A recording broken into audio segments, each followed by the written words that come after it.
Hey, what's going on guys? It's your boy, Nerd Mode On, and welcome to a Battlefield 4 video, and today we're actually going to be talking about the future of Battlefield when it comes down to the esports competitive nature. So just in case you guys are not up to date when it comes down to what EA does, of course they've decided to launch an esports division. Now of course this will be led by Peter Moore, which might sound familiar to some of you guys, but of course for the most part, just in case you're not familiar, he is somebody that has definitely been within the esports community for quite some time. So of course, a little bit of general information about Peter Moore. He has definitely been within EA for quite some time. He's a chief operating officer, and he's been with them since August of 2011. Now, of course, with this particular program coming to light, especially when it comes down to what EA has been working on, he will be leading as the executive vice president of the competitive gaming division. So of course, he will be the lead face when it comes down to what the program is known for, as well as trying to appease the audience when it comes down to definitely invigorating them into the community and giving hopefully esports a better name when it comes down to the Battlefield franchise as a whole. Now of course, considering that Battlefield is going to have a little bit more presence when it comes down to the esports experience, some of you guys might wonder what they're really going to be pushing for, and has esports definitely been something in the past that Battlefield's focused on?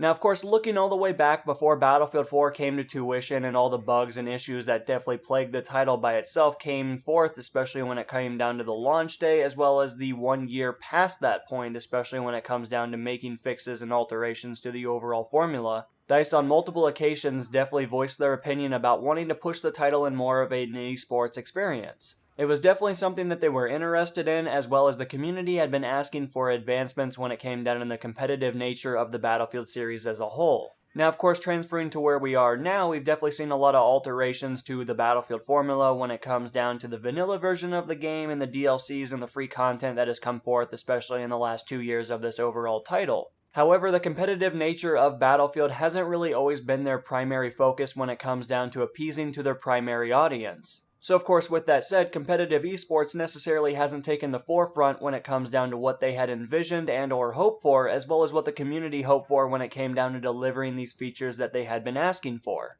Now, of course, some of you guys might be familiar with the small, minute, competitive nature of Battlefield 4, and of course, these particular groups and players will definitely jump into these competitive events, and they will partake within them to win some prize money that is associated with winning or coming in a moderately close place to first place. So of course, just in case you guys are keeping up on your news tab when it comes down to Battlelog, ESL for the winter season has definitely occurred, and of course there was some prize money that was issued by DICE, of course, within that for the winning team. However, if you look at the indiscrepancies between the Battlefield franchise when it comes down to the prize pool money and or the hardware and the advancements when it comes down to some of the other equipment that these particular teams can win, you'll notice that Battlefield necessarily isn't leading the charge. If you look at Battlefield's competitors when it comes down to the more casual and or more competitive nature, you can also look at Call of Duty, Counter-Strike, and other FPS games, and you'll notice that the prize pool money is significantly higher in those particular titles. Now, of course, that is primarily because those particular titles have had an esports presence for over 10 years now, and of course, they've definitely had the ability to grow their audience in comparison to what Battlefield's been doing, which they really haven't been pushing the competitive nature as much as these other titles have been.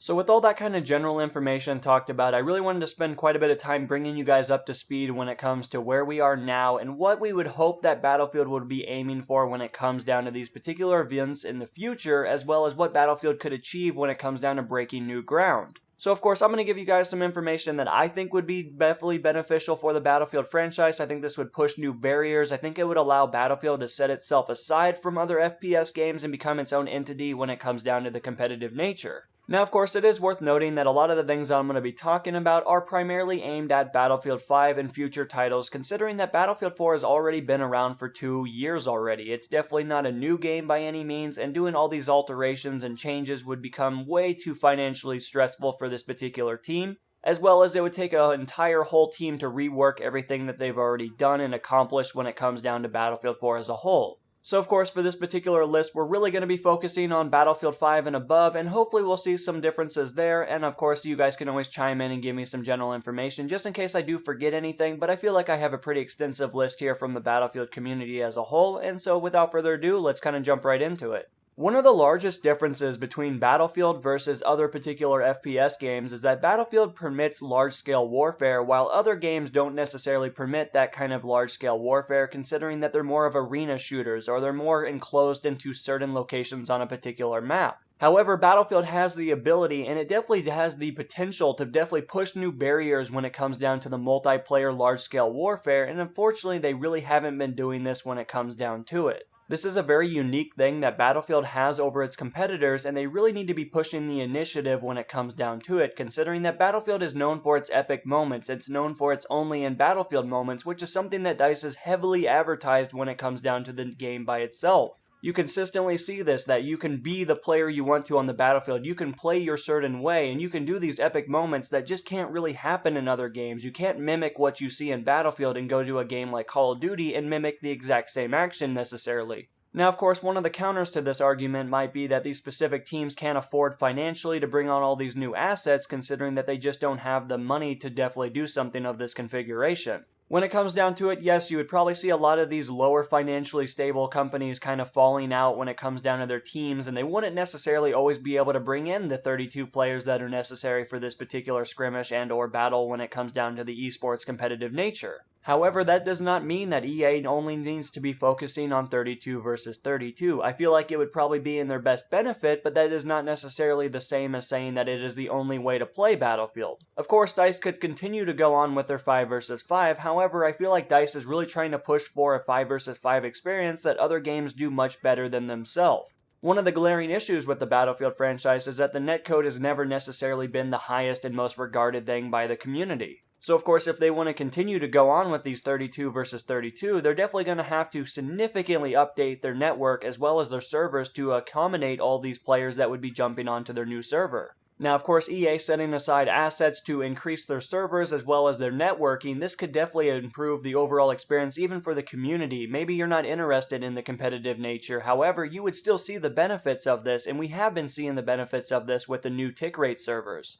Now just imagine if EA decided to dump even more money into this when it comes down to their network and their servers and everything else that comes associated with the backbone of the servers and the games for the Battlefield franchise. As a result of this, we could even see further improvement when it comes down to the networking for almost every server that is issued for the Battlefield franchise, and as a community, this would even improve the networking and decrease the amount of frustrations that players have when it comes down to multiplayer gaming. But of course, also having lower player counts would also allow these teams to definitely jump into the higher tick rate servers. So of course, if they didn't necessarily have the assets to do 32 versus 32, they could still do their 5 versus 5. And of course, they'd probably even be able to play at higher tick rates than the 32 versus 32 servers in the first place. So of course, this would really allow them to really communicate with the community, considering that most players that play Battlefield 4 for a large majority are not playing 5 versus 5. That is one of the hugest drawbacks, and that's one of the hugest ways to alienate your audience, is to basically show them something that they're never really going to experience for themselves. One of the major glaring issues with 5 versus 5 is that the action is not always particular to the entire map. It's definitely segregated into a small portion of the map, and you only see these PowerPoints being played by each individual team. This is not necessarily actions that can be mimicked by each player, especially as a viewer, considering that if I see somebody sit in a particular location and it's only 5 versus 5, the only way that I can see that action become true, especially when it comes down to my gaming experience, is if I decide to play 5 versus 5 as well. Now, if I decide to venture off and play 32 versus 32 or even slightly lower than that in comparison to 5 versus 5, I may not ever have the ability to jump into a position like that and see those particular actions come true when it comes down to my gameplay, especially when it comes down to the players that I'm playing against and the information that is present during that particular time. So I feel like this idea would really allow the players to take the actions that they see online and definitely implement them into their own gameplay, and overall you could definitely see a new community form when it comes down to it, and this would even strengthen the existing community when it comes down to the esports experience by itself. Now, of course, this particular type of competitive nature won't exist unless they decide to do events around the major areas that are definitely going to appease the most amount of players. As well as you would probably want to have some presence in the United States, considering that that's a pretty large one when it comes down to the competitive esports experience. Now, alongside just having events by themselves, you also have to have good benefits for teams to even want to join.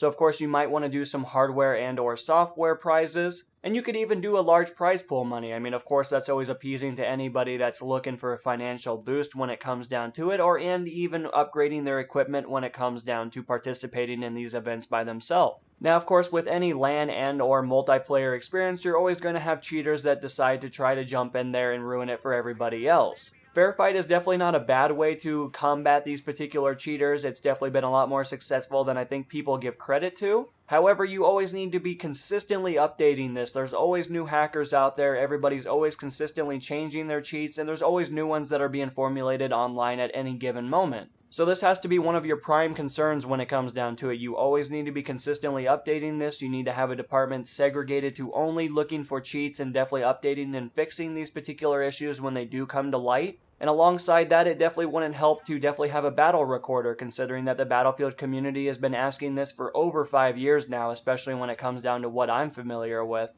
So of course, having this implemented would definitely allow players to go back in time and watch a particular player and make sure he's not snapping onto your face or doing all these different actions that are known by the cheating community. Now, of course, just in case you're not familiar with what the Battle Recorder is, it's essentially what Counter-Strike Global Offensive has. You can go back and play an entire game, and then of course, once the game has been completed, you can go back and rewatch everything as it was occurring. This particular type of software built into the game would allow you to go between individual players. You could look at them from different point of views, and you could just verify that they're not cheating and that the action that was being portrayed is something of a realistic expectation by most players. So of course, I feel like the Battlefield community would really enjoy this. It would definitely allow you to really fetch out the cheaters when it comes down to these particular events, and overall, I feel like as a community, this is something that they've been wanting for quite some time, and it's overdue for you to at least make a speech about why you're deciding not to do it, and or just implement it in the future of the Battlefield titles so that the community will be appeased, and this will also further your presence when it comes down to the esports experience.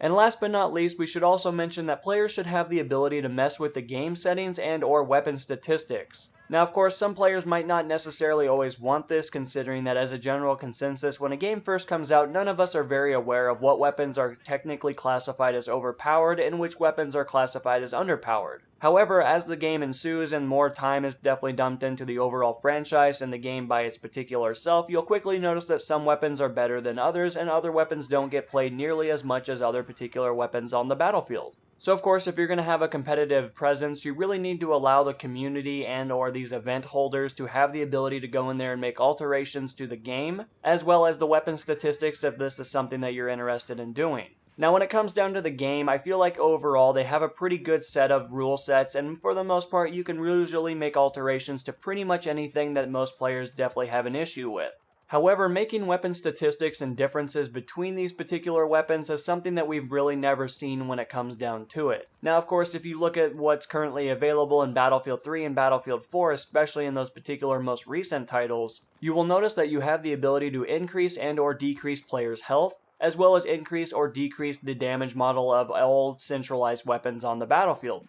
And when it really comes down to it, that's great and all, but that doesn't really allow any of the particular weapons as a whole to really be changed. I mean, of course, if you're going to change everything on the battlefield, either a weapon's already too powerful and it's not really going to change when it comes down to decreasing or increasing players' health. So of course, this particular mindset really doesn't change the overpowered weapons that are currently available in these particular games. Now, of course, going in there and making alterations to particular weapons and or even banning a weapon for a particular event would definitely be something better than a gentleman's agreement. Now, of course, most players are usually pretty good about gentleman's agreements, but if you're going to be losing a game and you're going off my word, that doesn't necessarily mean that 5 minutes from that point, I'm not going to pull out an overpowered weapon and just blast you in the face with it. Unless it is clearly indicated in the article and or the contract that you signed for these particular events, there is no reason holding me back from using the best weapon in the game, which overall even saturates the community as a whole, considering that if everybody's using only 2 weapons in the entire game, there's not really any reason for me to be watching, due to the sheer fact if I'm not using that particular weapon, I'm not going to be learning anything useful when it comes down to improving my gameplay, as well as watching these players shoot each other with these particular overpowered weapons.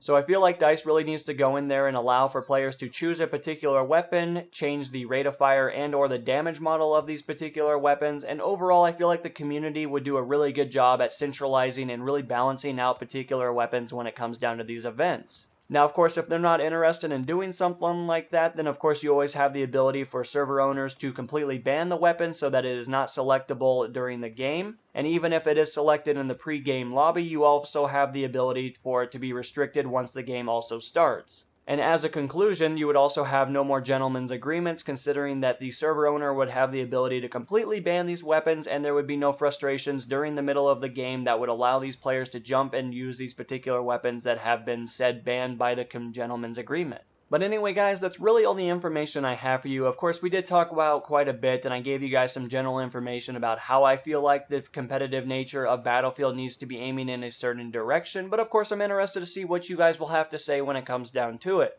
I've noticed that the Battlefield community as a whole really doesn't care too much for the competitive nature of the current standing of what Battlefield 4 has to offer, and of course this is definitely a way for us to voice our opinions and allow this information to hopefully find its way to somebody at DICE. Maybe this video will inspire them to definitely push a little bit more for the competitive nature, and of course I'm sure the community has a lot of great ideas that they haven't thought of, or maybe that they're skeptical on when it comes down to implementing them into the game. But anyway guys, of course leave your feedback in the comments below. Of course I'm interested to see what you will have to say, and until the next episode guys, this has been NMO, and I'm going to be signing out guys. Peace.